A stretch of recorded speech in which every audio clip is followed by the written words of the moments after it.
Hola, vamos a hablar sobre la fusión de sociedades. La fusión de sociedades es un procedimiento jurídico por el que dos o más sociedades se agrupan sus patrimonios y sus socios en una sociedad nueva. Entonces, también podemos decirlo de otra forma. La fusión entonces es la reunión de dos sociedades que lleva consigo la desaparición por aporte global de los bienes de una sociedad a otra, que puede ser una sociedad nueva o lo más normal es que sea la absorción de una sociedad por otra, es decir, la sociedad más fuerte va a absorber o a integrar dentro de sí a la sociedad más débil. Pero siempre entonces va a haber la desaparición de una sociedad, sea porque las dos se juntan y hacen una nueva, o sea porque una absorbe o, si lo podemos decir de esta forma, se come a la otra, pero siempre va a desaparecer una, al menos una sociedad. La fusión de sociedades entonces normalmente se recomienda desde el punto de vista económico como un medio para realizar la concentración de empresas. Es decir, si yo compro como empresario otra empresa, lo que se recomienda es que haga una fusión, ¿verdad? Porque eso me va a facilitar a mí el control de la nueva empresa.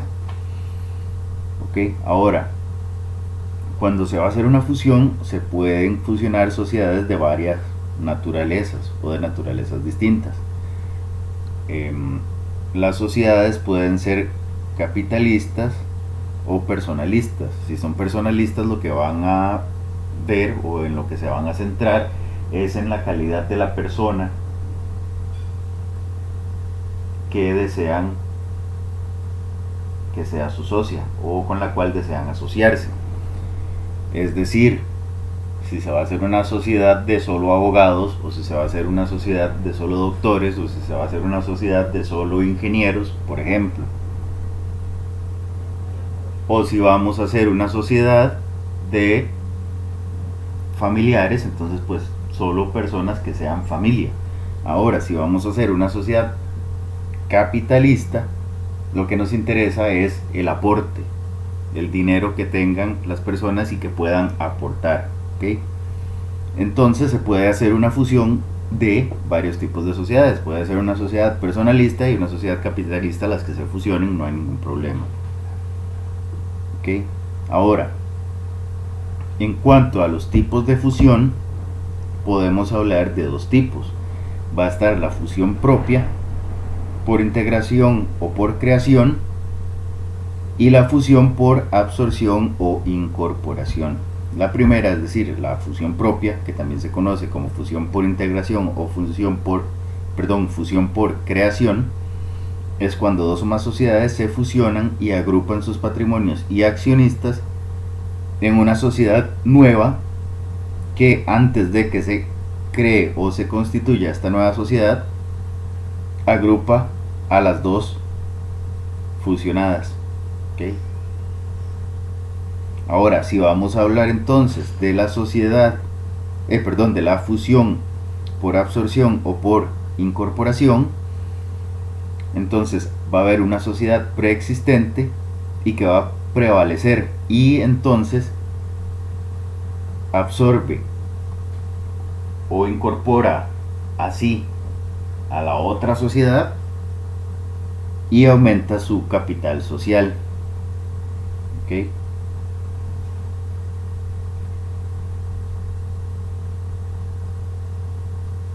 Ahora, cuando hablamos entonces de la primera, es decir, de la fusión propia, fusión por integración o fusión por creación, va a haber una sociedad nueva que va a crecer y que a crecer y a nacer, pues, pero que siempre, antes de que las dos sociedades se unan y hagan una nueva, ya de hecho va a comenzar a funcionar. Por eso se dice que previo a la constitución agrupa a las dos fusionadas, porque o sea, ya de hecho está funcionando. Acordémonos que el derecho mercantil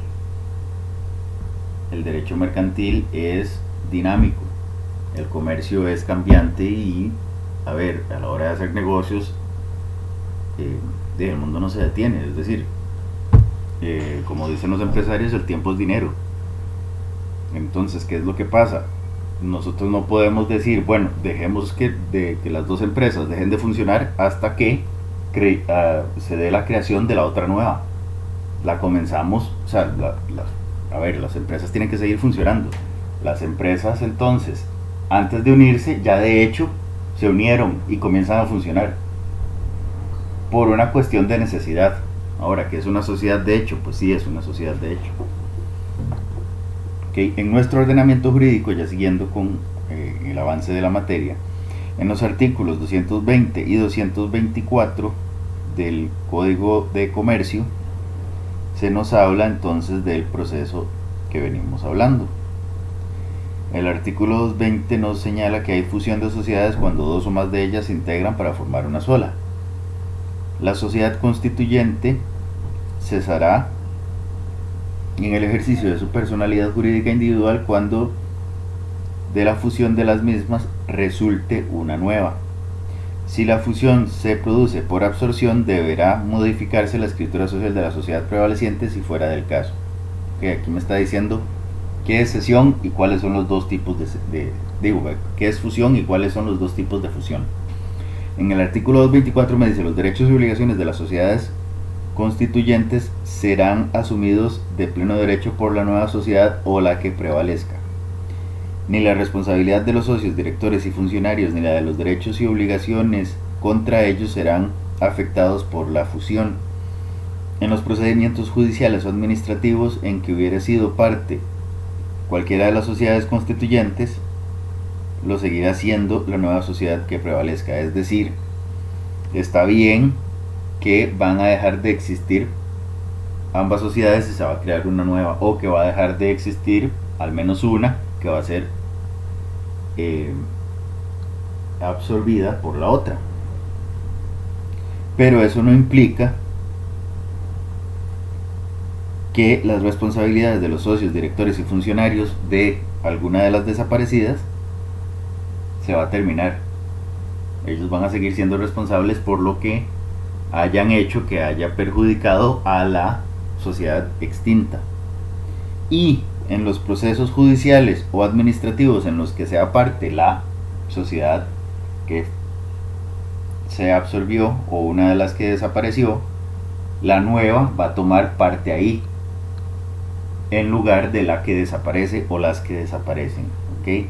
Y los derechos y obligaciones de las sociedades constituyentes, es decir, cuando las dos sociedades nuevas cuando las dos sociedades existentes, crean una nueva, los derechos y obligaciones de esas sociedades que están conformando la nueva van a ser también absorbidos por esta sociedad nueva. Es decir, los derechos de sociedad A y sociedad B, cuando se juntan, van a pertenecer a la nueva sociedad C. ¿Okay? Igual que cuando pasa por absorción, la sociedad A va a absorber a la B. Al absorber a la B, los derechos y obligaciones de B pasan a ser de A. ¿Okay? Entonces, para tener más claro lo que es una fusión, vamos a decir que la fusión entonces es el fenómeno de concentración de empresas que permite que se combinen e integren a sus actividades, ¿verdad?, las empresas que se van a absorber o que se van a fusionar, con el fin de que se alcance una mayor dimensión y que se adapten a las exigencias cambiantes del mercado. Desde el punto de vista legal, podemos decir que es una operación jurídica que afecta a dos o más sociedades y que conlleva en sí la extinción de todas o de alguna de ellas, ¿verdad?, y la integración de los socios y patrimonios en una sola sociedad, que puede ser, ¿verdad?, cuando es por absorción, entonces una de las sociedades, o cuando es eh, por integración o por creación, entonces va a ser una sociedad nueva. Ahora, ¿qué hacemos cuando ya se va a dar la fusión? Cuando ya se va a dar la fusión, entonces los representantes legales de cada una de las sociedades que intenten fusionarse preparan un proyecto de acuerdo de fusión que firmarán y con el que será constar los términos y condiciones de la fusión, el modo en que se va a hacer, cuáles son los hechos o circunstancias que son necesarias para que se dé esta de acuerdo con las estructuras plasmadas en la escritura social, es decir, cuando se hace el pacto constitutivo, normalmente se debe dejar previsto cuáles son las condiciones para que esa sociedad se pueda fusionar con otra, ¿verdad? Una vez que se da el acuerdo, este se somete a los socios de cada una de las sociedades en asambleas extraordinarias que se convoquen al efecto, es decir, se convoca una asamblea de socios única y exclusivamente para conocer sobre el acuerdo de fusión, y estas entonces las asambleas de cada una de las sociedades debe aprobar conforme a los requisitos que su escritura social exija para ser modificada, ¿verdad? Y entonces un extracto de la escritura de fusión se debe publicar en el diario oficial La Gaceta una vez.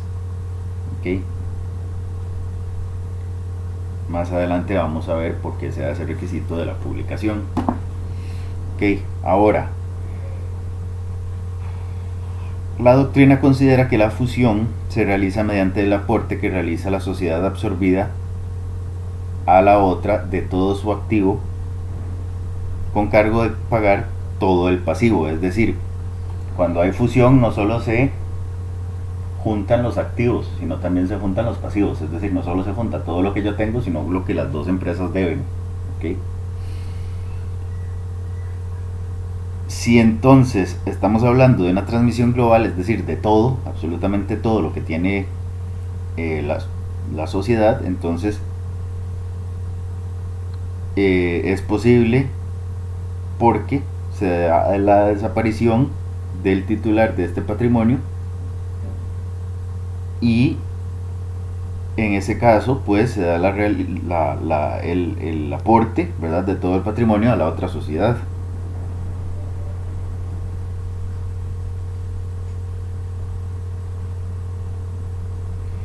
Ahora, ¿qué debemos hacer para que la fusión tenga o surta efectos jurídicos? Bueno, debe hacerse en escritura pública, debe publicarse un extracto en la Gaceta y debe ser inscrita en el registro mercantil. Ahora, la fusión tendrá efecto un mes después de publicada y una vez que se inscriba en el registro. Es decir, yo la publico y pasado el plazo de un mes ya puedo ir a registrarla al registro mercantil del registro público.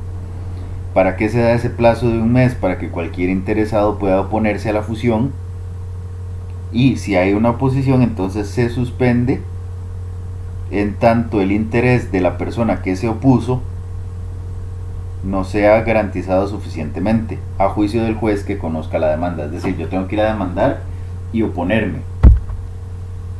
Si yo llego y me opongo, entonces si las empresas que se están fusionando rinden garantía, es decir, ok, digamos que yo soy acreedor de una de las sociedades que se está fusionando y yo digo, bueno, no, y me opongo porque me deben 100.000 colones. Entonces, yo como empresa que me quiero fusionar puedo decir, bueno, vea, aquí están los 100.000 colones, yo le garantizo que si nos fusionamos no se va a ver usted afectado porque aquí están sus 100.000 colones. Yo saco y se los doy al juez y le digo, aquí está, se los doy de garantía. Entonces el juez dice, bueno, ok, sigan la fusión, no hay problema, porque en eventual caso aquí está la plata de Daniel, entonces Daniel no se va a ver afectado. Si yo no puedo dar esa garantía, O sea, si yo no llego y doy esos 100.000 colones, el juez va a decir, bueno, un momentico, hasta que no solucionemos este problema de los 100.000 colones de Daniel, no va a haber fusión. No va a haber fusión porque después se va a confundir el patrimonio de las dos sociedades y no sabemos entonces de dónde estamos sacando la plata y la otra sociedad no tiene por qué pagar. Me explico, o sea, para que no haya confusión, antes de que se junten las dos, lo justo es, o sea, ya vamos a ver que la fusión implica liquidación. ¿Ok? Eso ya lo vamos a ver más adelante.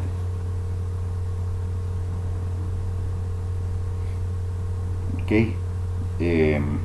Vamos a ver. Entonces, siguiendo con el proceso de fusión, este tiene tres momentos. El acuerdo interno de cada sociedad de fusión va a ser el primero. El segundo, la publicación de los acuerdos en el periódico oficial. Cuando ya nos pusimos de acuerdo, los aprobaron en la sesión extraordinaria, se publica y después pasa el plazo de un mes para oposiciones, nadie se opone, se inscribe en el registro. ¿Ok? Entonces, en la primera fase, en la de los acuerdos, es esencialmente preparatoria y lo que se hacen es tomar decisiones por parte de los administradores de las sociedades que se quieren fusionar y se redacta entonces un proyecto de fusión y se confeccionan los balances de fusión. ¿Por qué se hacen balances? Porque se va a hacer la fusión que implica cierta liquidación, es decir, no se va a liquidar del todo, pero sí, lo que son pasivos se pueden ir sacando de una vez para pasar la tabla, por decirlo así, en ceros, que sería lo más sano. ¿Okay? Puede no hacerse así, pero lo más sano sería hacerlo así. La segunda fase, ¿verdad?, que sería la de publicación, es la que ya se da la aprobación de la fusión. Entonces se manda a publicar, ¿verdad?, por posibles oposiciones. Y en la tercera, que ya es meramente ejecutiva, entonces, bueno, ok, ya nos pusimos de acuerdo, ya cumplimos con el requisito de la publicación, no hay ningún problema, entonces ok, firmemos y mandemos a, es decir, ya está firmado todo, ahora sí mandémoslo a inscribir, porque si no ha pasado el plazo de un mes, el registro no va a inscribir la fusión. ¿Okay?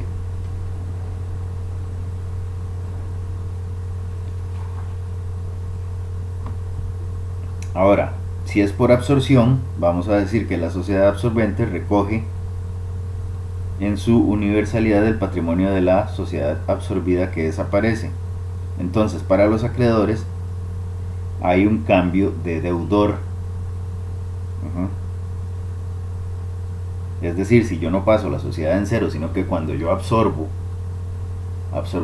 la sociedad con todas las deudas, entonces va a haber un cambio de deudor para todos los acreedores de la sociedad que se está absorbiendo.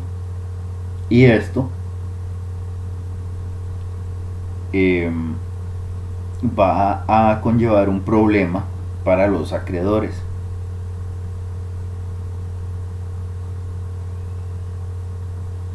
¿Por qué? Porque como los acreedores no tenían un deudor personal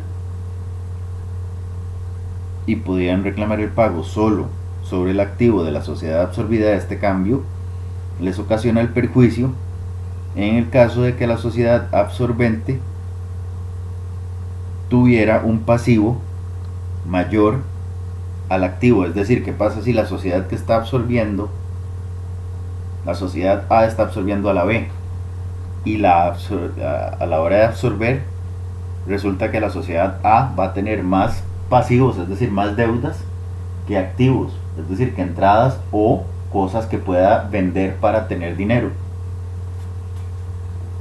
Entonces en ese caso va a ser un problema para mí como acreedor de la sociedad B, porque yo digo, bueno, si A absorbe a B, entonces yo tengo mucha menor posibilidad de poder cobrarme, porque las deudas de esta sociedad cuando absorba de la sociedad A, cuando absorba la sociedad B, van a ser mucho más grandes.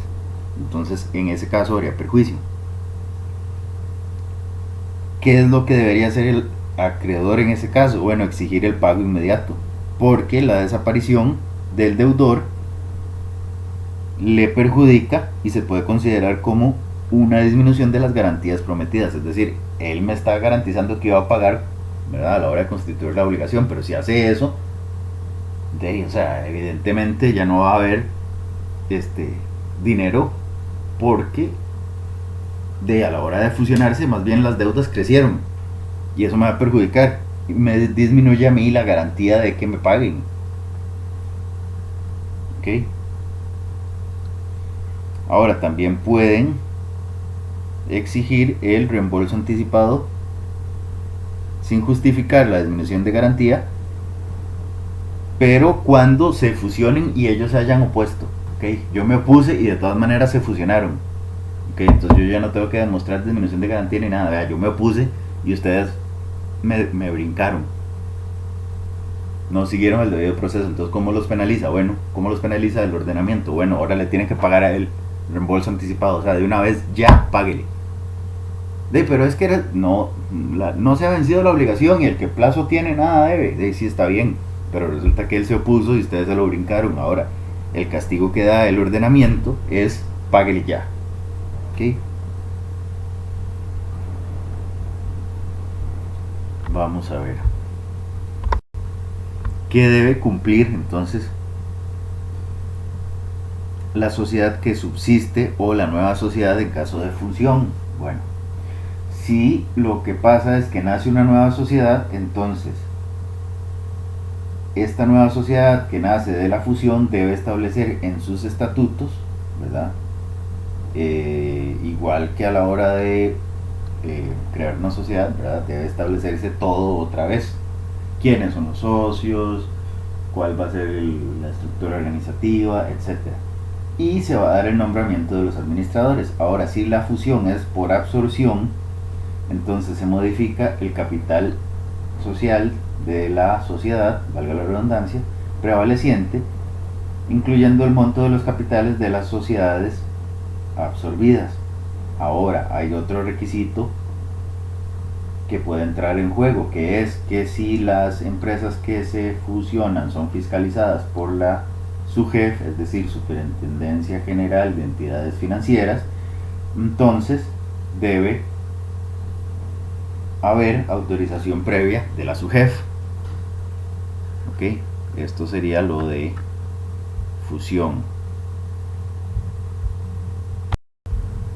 Ahora bien, la transformación de sociedades es otro fenómeno que puede pasar con sociedades, ¿verdad? Entonces, si cada uno de los tipos de sociedad posee un régimen jurídico distinto, que obviamente va a afectar no solo a la sociedad, sino también a los socios, surge a veces la necesidad de transformar una sociedad de un tipo a otro tipo, sea porque ello le interesa a la sociedad misma o porque le conviene a los socios adoptar entonces una nueva forma o tipo de sociedad mercantil existente en el ordenamiento. La transformación no va a extinguir la personalidad jurídica ni a disolver la sociedad, sino que afecta o puede afectar la situación jurídica de los socios. Aquí estamos hablando entonces de darle a la sociedad una forma nueva. La transformación de la sociedad deja subsistente la persona moral o jurídica, ¿verdad?, existente. El patrimonio se transmite íntegramente. De hecho, ni siquiera se transmite, sino que se modifica en el modo jurídico de explotación. Y el antiguo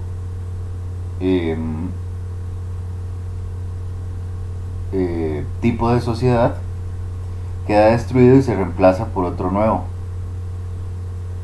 Entonces estamos hablando de una situación que es gravosa en el sentido de que implica una por ese pequeño cambio implica un montón de consecuencias, entonces es algo que de veras hay que pensar.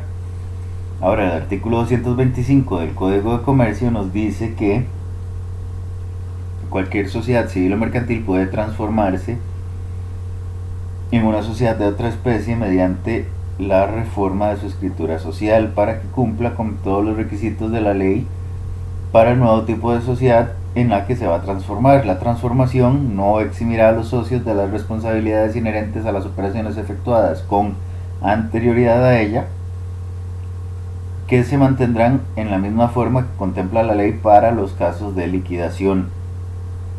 El nombre o razón social deberá adecuarse de manera que cumpla los requisitos legales respectivos. Y el activo y el pasivo continuarán asumidos por la compañía y podrá seguirse la misma contabilidad, con solo que el Departamento de Legalización de Libros de Tributación Directa consigne en los libros la transformación producida. ¿Ok? Ese es el artículo 225 del Código de Comercio.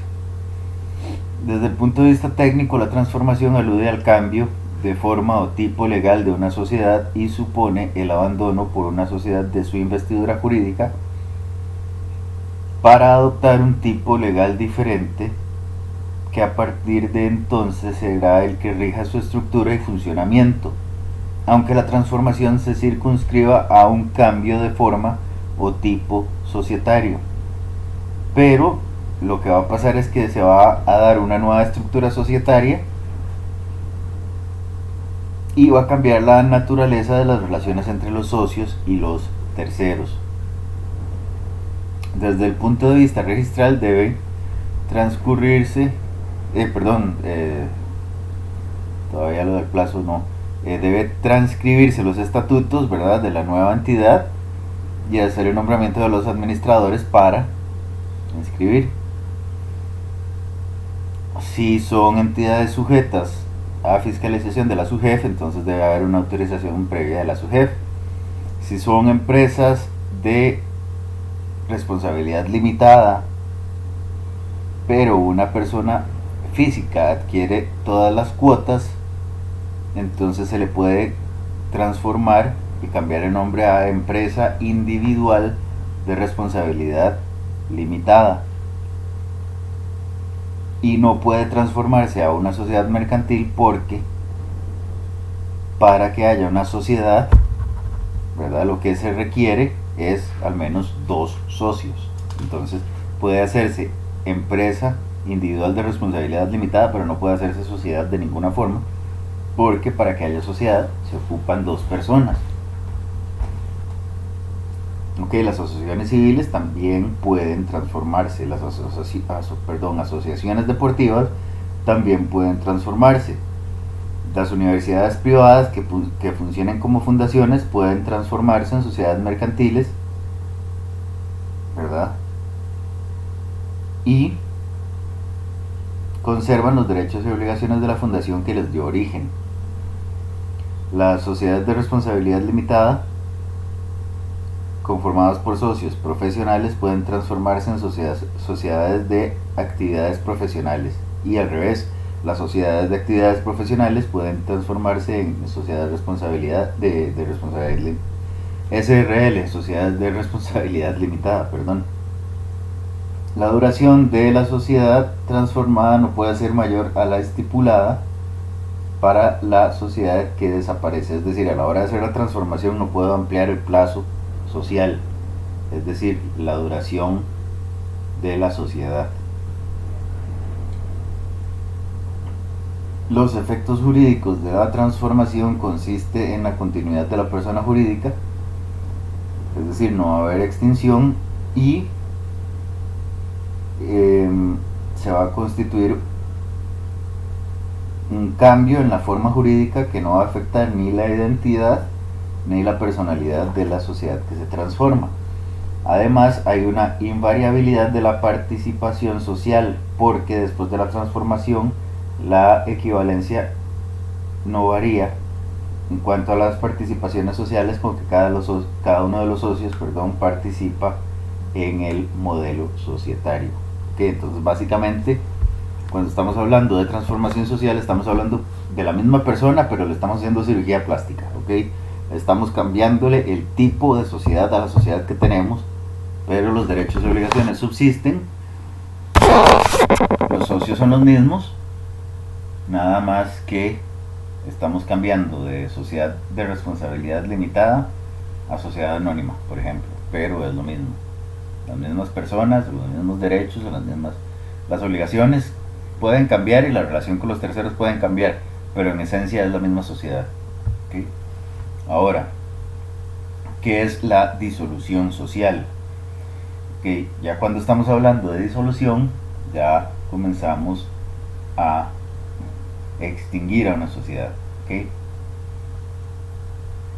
El proceso de extinción jurídica de una sociedad tiene 3 fases. Se inicia con la disolución, que es cuando la sociedad todavía existe, todavía tiene personalidad jurídica, pero hay una modificación en su fin o actividad porque abandona la explotación empresarial, ¿verdad? O su objetivo social y comienza con una actividad que es meramente conservativa, es decir, ya no va a buscar lucro sino mantener lo que tiene y liquidar. ¿Okay? Entonces la disolución abre la liquidación y en la liquidación la sociedad disuelta lo que hace son las operaciones para liquidar o saldar las relaciones jurídicas de su tráfico comercial y distribuye entre los socios lo que quede del patrimonio que pueda existir, y así entonces ya se extingue la sociedad y desaparece del mundo del derecho. Es decir, primero con la disolución tomamos el acuerdo de que ya no queremos seguir más en sociedad, ¿verdad? Y entonces dejamos de hacer negocios y lo que comenzamos a hacer es mantener lo que tenemos y comenzar a pagar lo que debemos. No vamos a lucrar porque ya no queremos más sociedad. ¿Okay? Después entonces de que tomamos el acuerdo de disolución, vamos a liquidar, que es ya comenzar a pagar. Le pagamos lo que debemos a quienes le debemos, lo que queda se reparte dentro de los socios y se muere.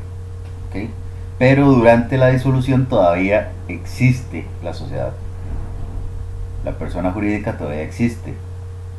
¿Cierto? Porque la persona jurídica todavía tiene que pagar cosas, no la podemos matar todavía porque evidentemente todos los deudores, los acreedores se van a oponer. ¿Okay? Artículo 201 del Código de Comercio nos habla sobre la disolución y nos dice las causas. Dice que la primera causa es el vencimiento del plazo en la escritura social. El segundo caso o supuesto de disolución es la imposibilidad de realizar el objeto que persigue la sociedad o la consumación del mismo. Es decir, ya no se puede seguir realizando el objeto de la sociedad, o lo que estaba realizando ya no se puede hacer. 3. La pérdida definitiva del 50% del capital social, salvo que los socios repongan ese capital y convengan en disminuirlo proporcionalmente. Y la última causal viene a ser el acuerdo de los socios. Nos pusimos de acuerdo y ya no queremos más sociedad, ¿verdad? Okay. La disolución de la sociedad entonces lo que permite es que conservemos la existencia de esa sociedad, pero se realiza únicamente actos de liquidación específicos y que consisten entonces en operaciones que incluyen, entre otras cosas, el pago de pasivos, es decir, de deudas, y la distribución de los bienes que queden después de pagar las deudas entre los socios.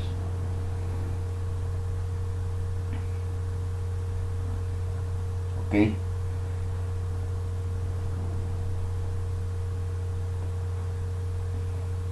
Cuando vamos a liquidar, debe darse un aviso que se publica en la Gaceta. Se da plazo de 30 días para que cualquier interesado se oponga a la disolución, que no tenga alguna causa que sea legal o pactada. ¿Okay? Si la causa de la disolución es legal, no se pueden oponer. O si es acuerdo entre las partes, no se pueden oponer. Tiene que ser alguna otra causa que no sea ni acuerdo de las partes, ni... Es decir, si no está en el artículo 201, no hay, se pueden oponer. Si es alguna de las del 201, no se pueden oponer. Ok, el hecho de que todas las acciones de una sociedad anónima lleguen a pertenecer a una sola persona no es causal de disolución. Ok, nosotros habíamos indicado ahorita anteriormente que la disolución de sociedades implica, la existencia de una sociedad implica al menos, al menos dos socios, ¿cierto? Que cuando todas las cuotas de una SRL eran de una misma persona, se le debe cambiar el nombre a empresa individual de responsabilidad limitada. Pero en el caso de que todas las acciones de una sociedad anónima las tenga una persona, eso sí se puede y no hay que cambiar el nombre. O sea, la sociedad sigue funcionando, nada más que todas las acciones son de una persona. Las sociedades sin nombre colectivo se disuelven por la muerte, normalmente o legalmente se disuelven por la muerte de uno de los socios. Pero en los casos de que la escritura disponga que la sociedad va a continuar con los sobrevivientes o que en lugar del muerto se va a incorporar el heredero, puede entonces seguir y no disolverse la sociedad. De igual forma con los socios comanditarios en las sociedades en comandita. La exclusión o retiro de un socio colectivo o comanditario no es causa de disolución, salvo que se haya pactado que eso sea una causa de disolución en la escritura constitutiva de la sociedad. Ahora, en cuanto a las sociedades de responsabilidad limitada, es válida la cláusula que establezca la disolución por muerte, exclusión o bien retiro de alguno de los socios. ¿Okay? Ok, entonces habíamos dicho que cuando ya queremos matar la sociedad, primero se da la disolución, el acuerdo de disolución, y vamos a la liquidación. Okay. Con la disolución, básicamente, entonces estamos llegando al acuerdo de que ya no queremos seguir más con la sociedad por alguna causal o porque estamos de acuerdo los socios en no seguir. Se mantiene la sociedad, pero ya no sigue ejerciendo su actividad lucrativa, sino que nada más va a conservar lo que tiene porque va a liquidar, que ese es el paso que sigue, liquidación social. La liquidación de la sociedad disuelta entonces comprende la realización de las operaciones necesarias para satisfacer a los acreedores sociales, y si quedan patrimonio, entonces se divide entre los socios para conseguir entonces la extinción de la sociedad. La liquidación es el procedimiento que comprende un conjunto de operaciones materiales y jurídicas para disolver, para extinguir, no disolver, ya está disuelta, para extinguir la sociedad. Pero también es un estado jurídico, es decir, la sociedad está en liquidación, y eso significa que se inicia con la disolución y se acaba con la inscripción en el registro de la extinción. ¿Okay? Cuando nosotros hablamos de liquidación, puede significar que estamos precisamente en el proceso de liquidación o que la sociedad está en liquidación. Y cuando estamos diciendo que la sociedad está en liquidación, es decir, estamos diciendo que la liquidación es un estado, significa que está en disolución, liquidación y extinción. Y la extinción se inscribe en el registro para que la borren del registro y ya ahí está muerta. Okay. Artículo 209 del Código de Comercio.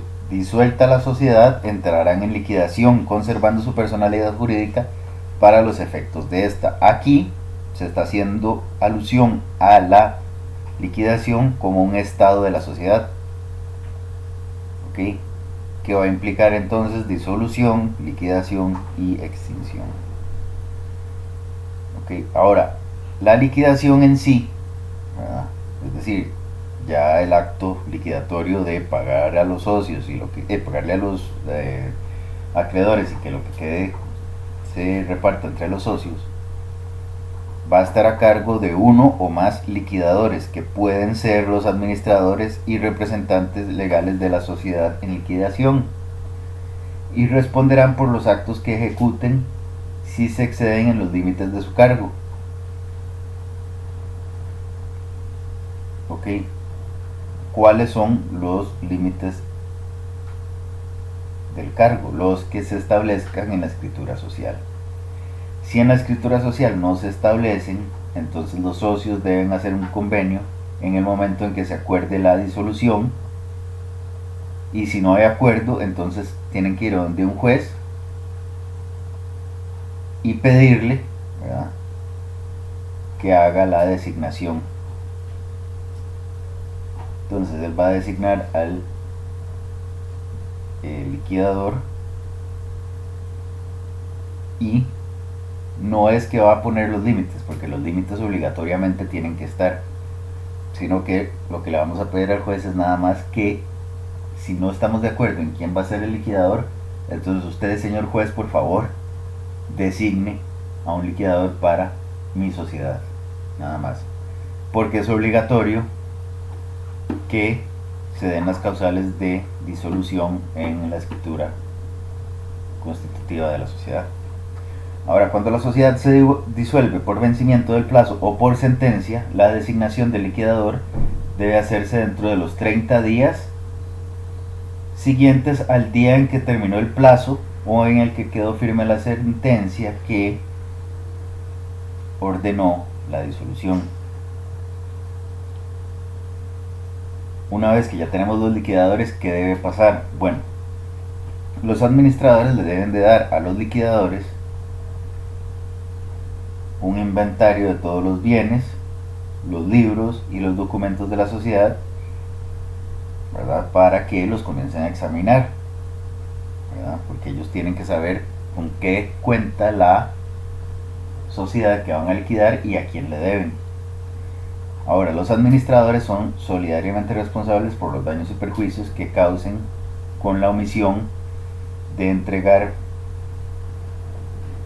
el inventario de los bienes, los libros o documentos, o si en alguno de estos falta algo. ¿Okay? Ahora, ¿qué pueden hacer los liquidadores? Bueno, el artículo 214 del Código de Comercio nos dice lo que pueden hacer: concluir las operaciones sociales que hubieran quedado pendientes, cobrar créditos y satisfacer obligaciones, vender los bienes de la sociedad, elaborar un estado final de liquidación y entregar a cada socio la parte del haber social que le corresponde si sobra algo, ¿verdad? Seguidamente se dan las reglas para la liquidación de la sociedad en nombre colectivo, en comandita o en responsabilidad limitada, una vez pagadas las deudas sociales, donde el remanente se distribuirá entre los socios de la siguiente forma: A. Si los bienes que constituyen el haber social son fácilmente divisibles, se repartirán en la proporción que corresponda a cada uno de los socios en la masa común. Si entre los bienes que constituyen el activo social se encuentran los que fueron aportados por algún socio u otros de idéntica naturaleza, se entregarán en preferencia al socio que los aportó, tomando en cuenta no el valor de cuando los aportó, sino cuánto valen ahora.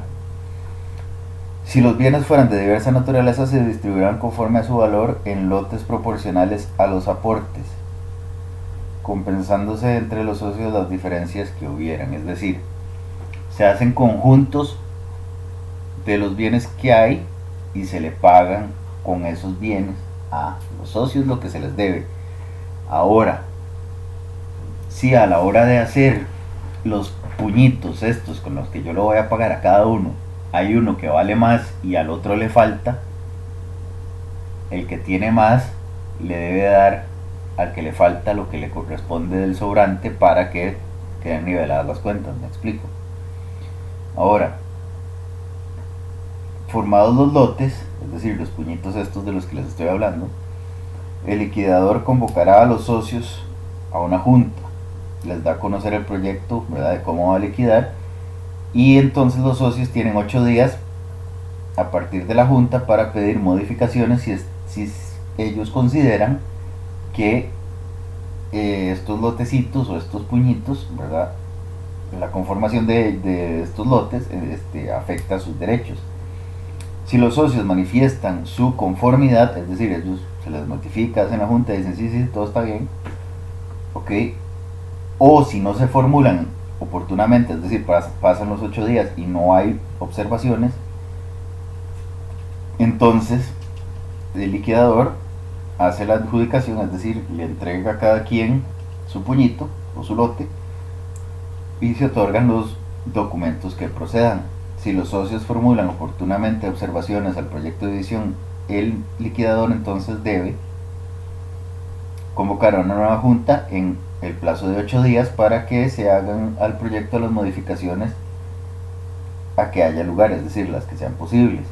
Si no fuera posible obtener el acuerdo, que debe haber acuerdo, ¿verdad?, el liquidador adjudicará en común a los respectivos socios el lote o lotes respectivos de los cuales hubiera disconformidad, y la situación jurídica resultante entre los adjudicatarios se regirá por las reglas de la copropiedad.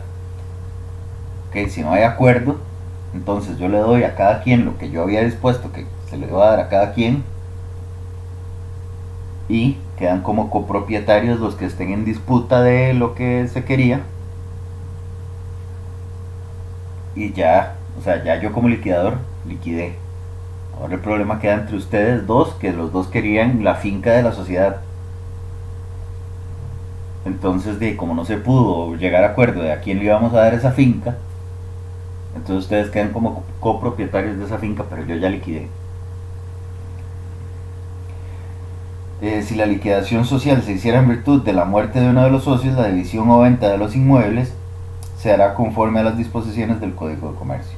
¿Okay? Obviamente porque ya no podemos entonces hacer un acuerdo entre los socios porque hay uno que se murió. Entonces aquí ya no vamos a hacer acuerdo, sino que nos vamos a regir por lo que diga el código. Ahora, legalmente los liquidadores son un órgano de gestión y representación de la sociedad disuelta y ocupan una posición muy semejante a la de los administradores en el periodo de vida de la sociedad. Ahora, cuando hay disolución, entonces los liquidadores sustituyen a los administradores y asumen las funciones de gestión a lo interno, es decir, siguen con el funcionamiento, pero ya no para lucrar, sino para mantener, y representan a lo externo, a la sociedad, para lo que sea necesario para llevar a cabo legal y correctamente las operaciones de liquidación. En la liquidación de sociedades anónimas y en comandita, los liquidadores entonces distribuyen lo que queda entre los socios conforme a las siguientes reglas. El estado final, ¿verdad?, debe indicar la parte del haber social que corresponde a cada socio. Un extracto de ese estado se publica en la Gaceta. Ese estado, así como los papeles y libros de la sociedad, quedan a disposición de los accionistas para que en 15 días, a partir de la publicación, puedan presentar reclamos a los liquidadores, y después de ese plazo, los liquidadores convocan una asamblea general de accionistas presidida por uno de los liquidadores para que compruebe el balance de liquidación. ¿Okay? Es decir, voy a liquidar, publico que voy a liquidar y les doy plazo de 15 días para que vengan a revisar libros y todo, para que vean si el estado de cuentas que publiqué también, al menos un extracto, está bien hecho o está mal hecho. Si está mal hecho, en esos 15 días ellos tienen la oportunidad de oponerse, y va a haber una asamblea general entonces en la que se va a discutir a ver si estaba bien o no estaba bien, se arregla lo que estaba mal y se aprueba. Una vez que se aprueba el balance general de liquidación, los liquidadores proceden a hacer los pagos a los accionistas contra la entrega de títulos de las acciones, es decir, cuando yo pago me dan la acción, y las sumas que pertenezcan a los accionistas y no fueran cobradas en el transcurso de 2 meses, es decir, el accionista no se presentó, tiene 2 meses para cobrar. Si en esos 2 meses no cobra, entonces se depositan a la orden del juez del domicilio de la sociedad con indicación de a quién le pertenecen, a qué accionista le pertenecen. Y si la acción fuera nominativa, entonces también tengo que dar el número de acción.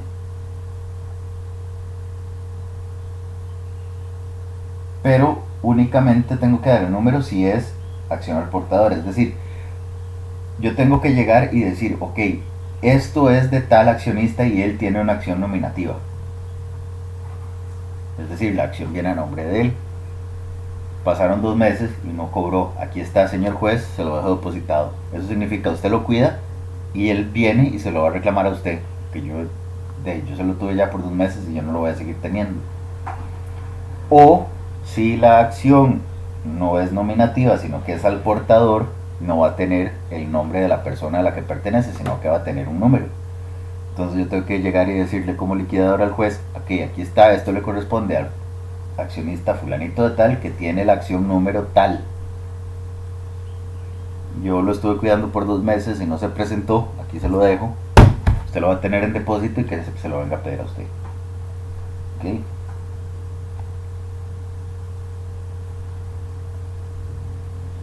Ahora, cualquier persona, sea física, es decir, natural o jurídica, tiene que llevar libros de su negocio, ¿verdad? Y cuando cierra, ¿verdad?, está obligada a conservar esos libros por 4 años a partir del día en que termine la liquidación. ¿Qué pasa si hay un juicio? ¿Qué pasa con esos libros? Bueno, los tengo que conservar hasta que termine el juicio. Si los 4 años terminan a medio juicio, yo no puedo decir, ya terminaron los 4 años y los voto. No, estoy obligado a tenerlos hasta que se acabe el juicio, porque se pueden ocupar. Ahora, si hubiera un traspaso de empresa a un tercero y por algún motivo los libros y la correspondencia no estuvieran en el poder del anterior dueño y éste los ocupa, sea porque hay una demanda o para contestar una demanda